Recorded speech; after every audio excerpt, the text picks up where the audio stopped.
الطاقة دي اللي جوه قلبه ممكن تظهر في صورة اهتمام وبتفاصيل صغيرة، أو كلمة طيبة بينكم.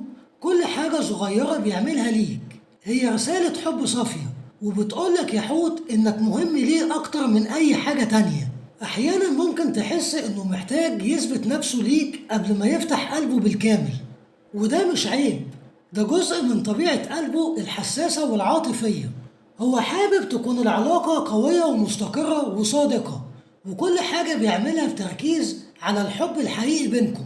الفترة الجاية محتاجة منك صبر يا حوت، لكن صبرك ده هيساعده يفتح لك قلبه بالكامل، وهيخلي العلاقة أكتر دفء وأقوى ارتباط. الحب اللي جواه ليك صافي وعميق، وكل ما هتلاحظ اهتمامه وإشاراته الصغيرة كل ما هتتأكد إن مشاعره حقيقية. كمان يا حوت الطاقة اللي بيحسها اتجاهك دلوقتي بتدل على ارتباط داخلي قوي،